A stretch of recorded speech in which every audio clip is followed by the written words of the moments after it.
All right, good afternoon. Welcome to Real Talk Weekly. This is Badan and Josh. We're talking about our recent investor night, which was a great success. Over 100 people RSVP'd, and we had a busy time. And we'll be today breaking it down and sharing you all the pointers. Stay tuned.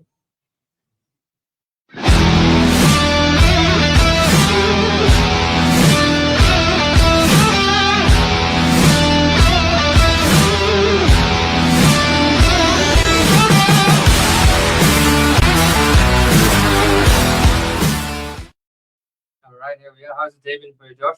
Yeah, good. Busy? Monday always start off strong, and we're here doing Real Talk Weekly. Very much. It's a chaotic week, chaotic day. I Yeah, think it's yeah. a good way to segue into this. And what better than our recent big event we did here last Thursday called the Novak Investor Night. Yeah, It was a good event, right? yeah. Solid turnout. We're from we started at 6, finished at 8.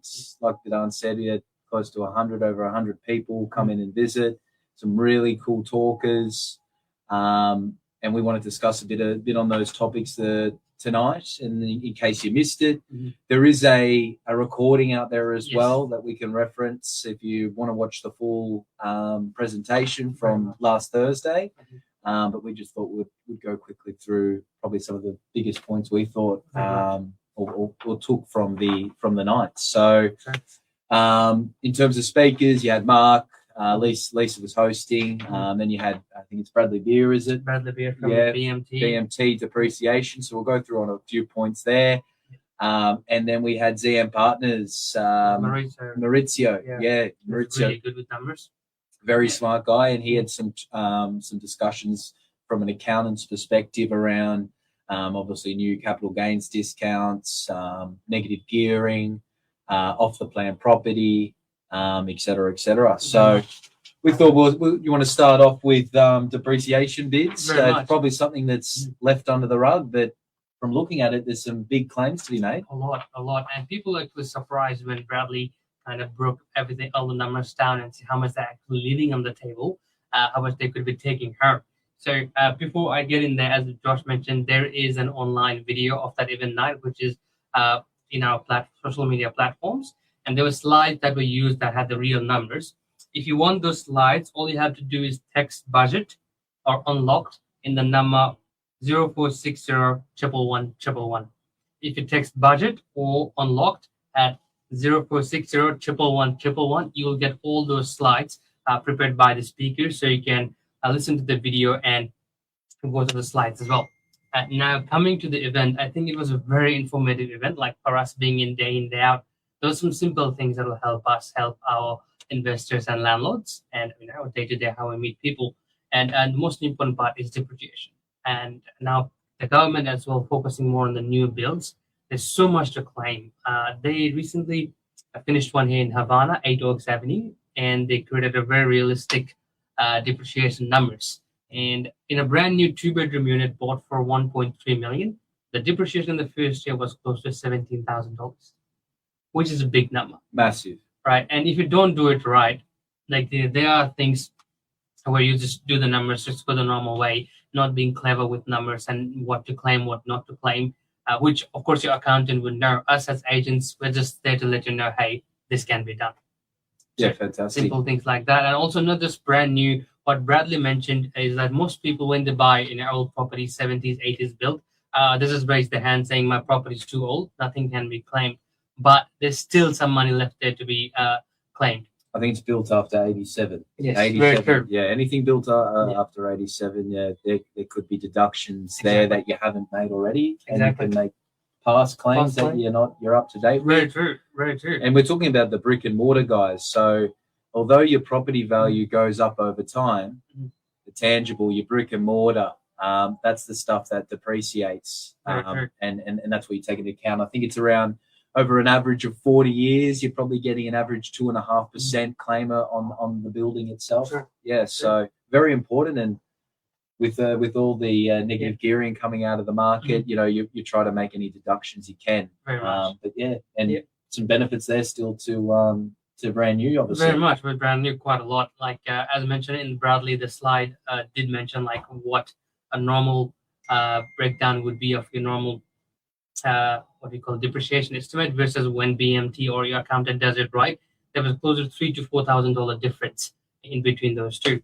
And what really caught me off guard, Josh, was when you mentioned if before renovation, Yeah, it's a good one. if you're doing a kitchen renovation, all those cabinets that are already there, those could be part of your depreciation as well. Yeah, and then you depreciate the brand new ones right after. Exactly. That was like the biggest plus point, and I think it took a lot by surprise as well what could be done there. So on the slides, everything is mentioned there, like what's our long-term depreciation items versus short-term. Everything is in there, and I think you should take advantage of every little thing because you are paying money for all those. And you get taxed for 100% of your income anyway, so why not take the best out of it, squeeze every drop? Exactly, right? Definitely, guys. BMT, they're actually fantastic. Bradley's a great speaker. Yeah. Knows his stuff. I think he's 30, a couple, long time, put it that way. 30 plus years. Yeah. So really experienced. They've got a really good team, and something even I, as a been living and breathing property every day, something even shocked me in regards to what's on the table there, and to ensure you, like you said, it's you get every drop because it matters. So the government doesn't miss you on any charges or taxes, so it's your obligation to do the same with these sorts of things. Then we had so that was fantastic with depreciation. And massive in your first 7 years. I think it was 18 to 25 grand as an estimate in your first year. So massive there with depreciation. Sit down, have the question, speak to an expert is how we'd close that one off. But definitely untapped potential. Then we had Maurizio from ZM Partners, accounting. Obviously, the big ones around discussion here was what is the definition of brand new, first owners in that circumstance, negative gearing, what property does it affect, what doesn't it affect? Obviously, it's all existing residential property purchased after the budget night, 7:30 p.m. budget night. However, there is exceptions for brand new off the plan and commercial, so they came up on tops in regards to negative gearing. I'm slowly starting to see that in the marketplace, early signs of commercial buyers really picking up. So feeling the volume there. Another thing as well, which I think people were waiting for an explanation to or a confirmation, because there's been a lot of people making their own opinions on this topic. But another big thing I thought was massive, off the plan, you'll retain the existing or the previous structure of a 50% discount on your capital gain after 12 months. So I think that's massive. I mean, if you're holding property for longer periods of time, let's say 10 years, generally property doubles every 10 years in the Northern Beaches. So you buy a unit for $1 million and then in 10 years time, you're selling for $2 million. Means you're getting taxed on 500 versus 700. So a good $200,000, massive. And if you're looking to, well, it depends on what obviously your goal, your property goals. But if you're looking to acquire and hold these assets into the future, 20% margin is massive. So that was quite revealing. A lot of the people out in the crowd started all of a sudden thinking about off the plan property and coming up and speaking to us after. And I guess the problem there is the supply. Great to have these advantages on off the plan property. But the supply on places like the Northern Beaches, eastern suburbs, there's either no supply or you're paying extremely high rates. And they're thinking that this saving you're going to make in the future will give the investors the reason to pay these higher rates. And that's underpinned by construction costs, which we've spoken about in detail throughout this podcast. So some pretty big points there in regards to negative gearing, capital gains discount, minimum being 30% tax rate on your capital gains. What else is there? There seems to be some movement lately with the Labor government. I know they're making changes to small businesses on capital gains discounts. So they're increasing the thresholds from 2 million to 10 million. So that will help startups, things like that. But whether or not, and I think they're going to have a discussion around the trusts. So stay tuned on the trust and how that's taxed. I believe there's further discussion being made there. So maybe some changes, because I think it's not until obviously the Senate passes these policies does it come gazetted or come into effect. So I thought they were really, really big changes, and people obviously talked about structures. What are you purchasing in? Self-managed super funds.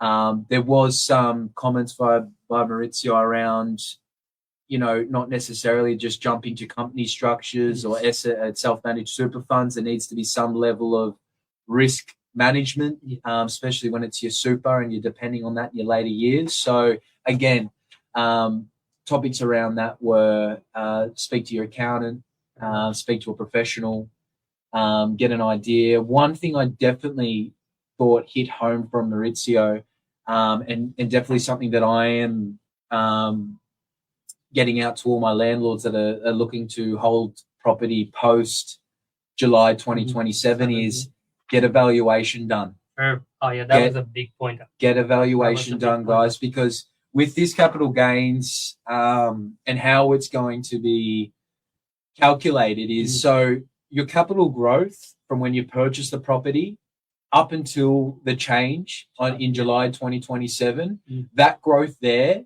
will be based upon the previous policy, so 50% discount on the gain. Now, what will happen is from July 2027, any growth beyond that point will then be under the new system. So if you're not getting valuations in place, you're leaving it up to the ATO to determine the value of your property at that time, and that's something I wouldn't advise whatsoever. So he also said don't leave it till last minute, because with demand and the same amount, it's not like we're going to get a rush of valuers in the next 12 months. So timing and pricing will factor as we get closer to that date. So he said get a good reputable assessor to come out and do that valuation. That's probably one of the biggest things that took from the night from Maurizio for existing landlords. So definitely hit home there. Yes, anything to share more on that as well? That was my biggest takeaway. Just get the valuation done, because you get grandfathered, so from the previous month. Let's say we bought a property in 2020 until 1st of July 2027, they will be calculated from the previous rules. And the only way to know what your property was worth before 1st of July 2027 was to get a right valuation done. You still have a year's time, literally from now. It's 22nd of June now, so you have 1 year time. As close to it as possible, just get a valuation done whenever. That was the biggest, definitely one of the biggest takeaway. And Mark was one of our other speakers. He did mention about how super, we love those numbers, and Mark especially loved those numbers.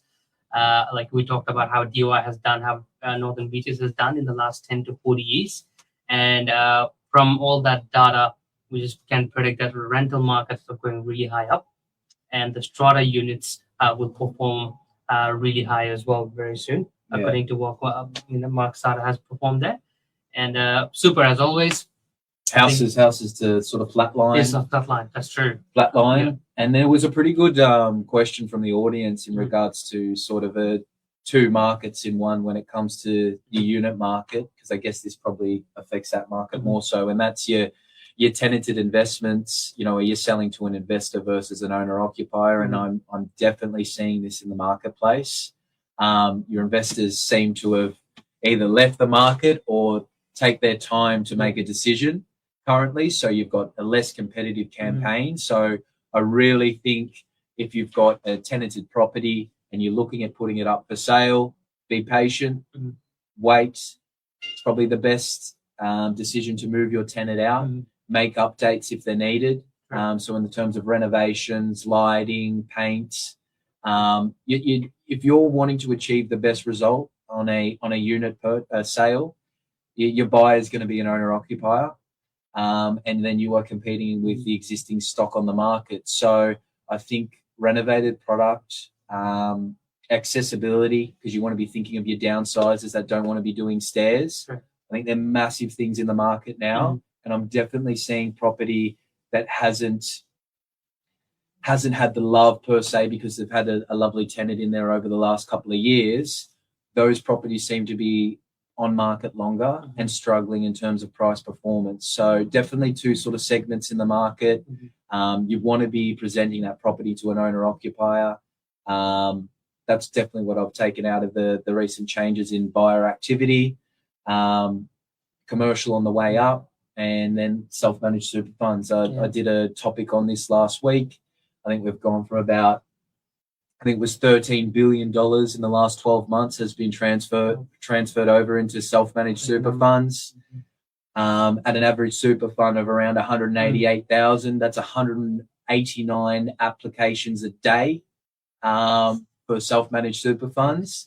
And they've grown from 10% of your traditional super being transferred in the previous 12 months. That's now jacked up to about 17%. 17. So you've almost doubled the amount of people year on year taking up self-managed super funds and wanting a bit of control in regards to their future. But yeah, big changes. I think if we recap over what we've spoken about, valuations off the plan property seem to be the way to go if you're looking to, excuse me guys, my apologies, if you're looking to grow your portfolio bids. Yeah, pretty much those are the main things. And depreciation, not to forget at all. Like Definitely. make sure you're claiming every single dollar out of them, because you get taxed every single dollar per income. So it has to work both ways. And just ask your accountant the right question. They will be the one doing all the work. We're just the one making sure you do it. And if not your accountant, get a second one. Get someone who knows what they're doing. So because at the end of the day, it's what money comes into your pocket.